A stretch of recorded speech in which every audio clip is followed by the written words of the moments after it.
What's up, agents? Zer here, welcome back to the lab, and today I'm going to be sharing with you guys all the new features that have been implemented into version 4 of the lab.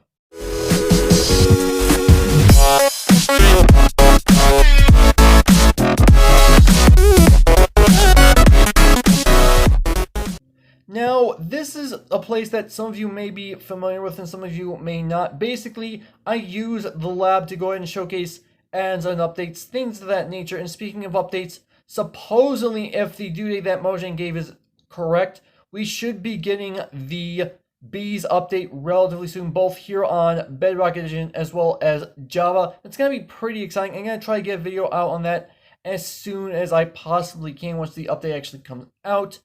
But other than that, the majority of the stuff that has been added into the lab itself is just simply improvements on things that have already been in the lab before. There are actually new features which I will go ahead and show you guys.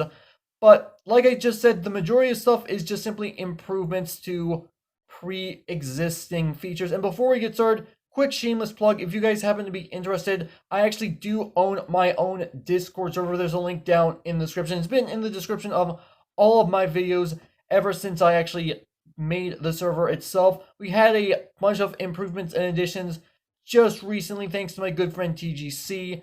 And so yeah, let's go ahead and get started with this update review of my lab. And this right here, if you don't recognize it, is actually the main lab. This is where I do the majority of the stuff that I do in the lab. There are other places inside the lab which have had updates as well, and I'll get to those eventually.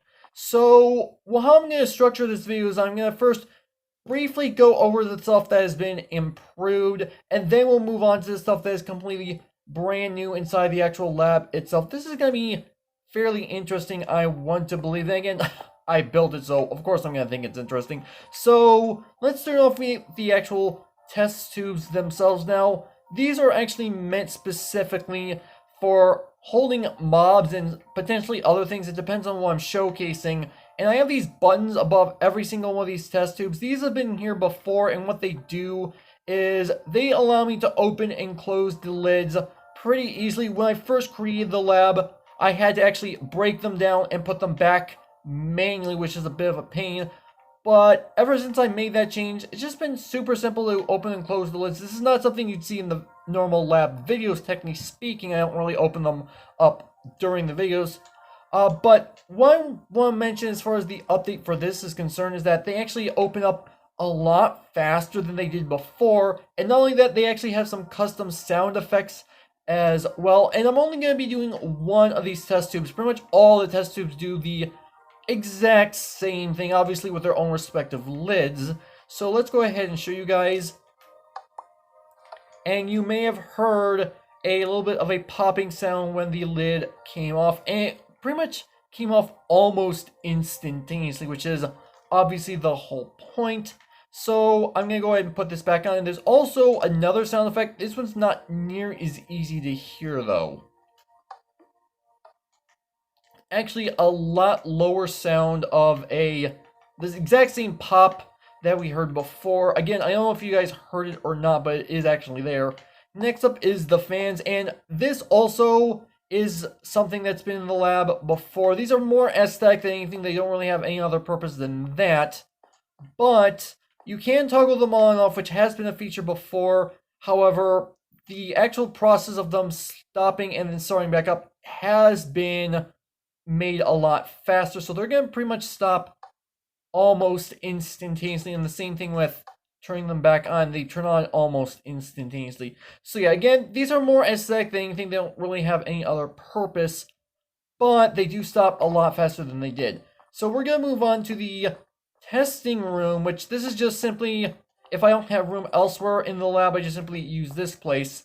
And the improvements that have been made here is not only the speed of these two buttons right here, but also sound effects as well. We're going to start with the toggle water, and this simply puts water down inside the bottom of the testing room itself. And this is to basically showcase like aquatic features, which is pretty useful in a number of circumstances, admittedly. And there's also these sea lanterns down in here, which have not been in there before, which is something that I'm actually gonna be, well, maybe not necessarily using, but I am actually kind of happy that's in there because otherwise it's gonna be a little bit dark in there. I'm not gonna lie about that. And I can go ahead and pick this back up. And we had a sound effect play as well. We also have this toggle time button, which I'm going to go ahead and show you guys. It's daytime right now. If I go ahead and press this button, this is also going to play a sound effect, but this was a difficult sound effect for me to figure out. And it's also not very loud either, but it's just going to toggle between day and night. And yeah, as you can tell, now nighttime, and if I do this again, yeah, daytime again. Alright, so that's literally all that button does. Not really too terribly exciting, but it is useful for a few different things. So now we're going to go ahead and get into the brand new features that the lab has to offer. And the first one is actually right here inside of the vehicle bay. And you may notice that there's some lines right here. I am actually using structure blocks inside of here right now. Unfortunately, because they're an experimental gameplay at the moment, they have a bug where they don't seem to remember the fact that I want the lines actually turned off. So that's not something I can control, unfortunately. Hopefully Mojang will be able to fix that in 1.14. I'm not 100% sure. But you guys will just have to ignore this at least for the time being. Because again, I can't really control this. But the reason why these are here is because of this button right here. Because if I press this button, we actually have ourselves a brand new structure right here. We can go ahead and ignore, like I said, the lines right here. This is the structure block that is actually being cloned to a completely different position. So that's what's going on there. But inside this place, this is actually the lab bus, by the way. I just realized I didn't actually tell you guys what this is.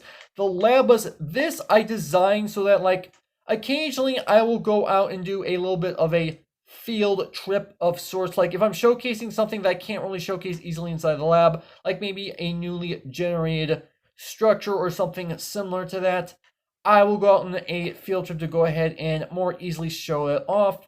And now I've actually got a proper means of transportation to actually get there, technically speaking. So yeah, it's got everything that I'm going to need. It's got all the crafting supplies, and I can also go ahead and sit down inside of the driver's seat. Not that it really matters, this is more aesthetic than anything, but kind of nice to go ahead and have nonetheless. I can go ahead and lock the door as well. So yeah, there's the lab bus, and I can go ahead and put this away. And something I've noticed is that it actually remembers that I want the lights turned off now, so go figure. But next up we have the garage door, which we have had before, but it's got a little bit of an improvement. First off, we can see that there's a window up at top, and it will actually remember the position of the window when it's opening and closing, and it also has sound effects just like some other stuff that you guys have already seen. So let's go ahead and do this.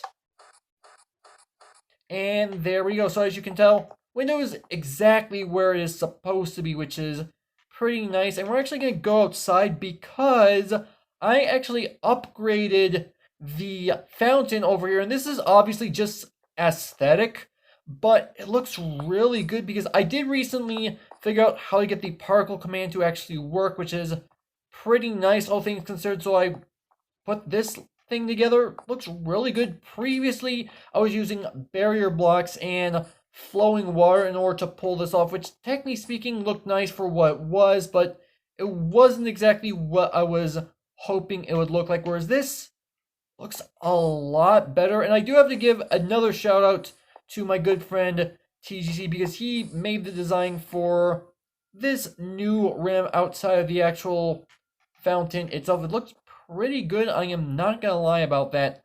But yeah, let's go ahead and go back inside the actual lab itself because we're not quite done. There's one final thing that we need to do, and I actually paused because I wanted you guys to hear that it actually has sound effect closing as well. And yeah, window is exactly where it's supposed to be yet again. So yeah, like I said, it remembers it. So last up, we're going to discuss the actual Obscene Chamber, and for those of you not aware, I use this to go ahead and showcase dangerous mobs and weapons, things of that nature. A lot of explosives tend to go in here, which is why it's obviously made out of obsidian. But first off, we're going to discuss the actual Obscene Chamber door itself, and Previously, the thought process behind this door was that it's supposed to be a pressurized door system, and I didn't really have an easy way to pull that off, but because I figured out the particle command, I actually now have it pulled off. So, here's what's going to happen. So I'm going to press this button, a little bit of a steam sound effect, and the door actually opens up. So it is actually now legitimately pressurized if you think about it. But yeah, so here's the Obscene Chamber, and something you're going to notice is that it's completely dark in here, which is obviously the point. I mean, obviously, it's nothing but obscene. There's no light sources in here, which is where this button actually comes in. This is the chamber lights button. Previously, this button was to turn on and off night vision, which did technically work, but it wasn't exactly ideal. But now we actually have this, and if I go ahead and turn this on, lights are on. We can come in here, and it's completely bright in here, and that's because I'm making use of the new light blocks that have been added into the game. That's exactly why I'm doing it the way I am. But yeah, also I want to go ahead and show this off. The toggle game mode button does exactly what you think. I am now in survival mode, and it works pretty much instantaneously. Not really too big of a deal, but thought I'd mention it. Also, you may have noticed there were buttons along this sidewall, but they are no longer there, and that's actually because when the Obsidian Chamber is open, I have designed it to actually remove the button so that you don't like accidentally destroy anything inside the Obscene Chamber while you're actually working in there. So that's nice, at least in my opinion. But yeah, now the door is pressurized once again, and we can go ahead and continue about our business. And we have buttons appeared here now, and that's actually because it not only remembers what size of the Obscene Chamber it is. Well, actually, that's literally all I want to say in this regard, because I already explained why the buttons weren't there before. But now we can go ahead and change the size of the Obsidian Chamber. So I'm going to go ahead and change this to a small chamber. And while it's generating, you cannot open the chamber door itself, which is pretty smart. And you may notice that the button that I just pressed is actually missing now. It remembers which button it is. If I go and open this back up, I do believe the lights are actually still on in here, if I'm not mistaken. Yeah, I think the lights are actually on.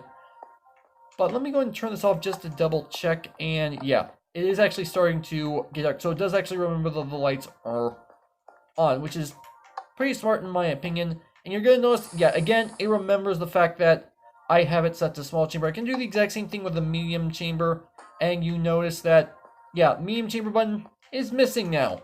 So you obviously know what chamber size you're using at that current point in time.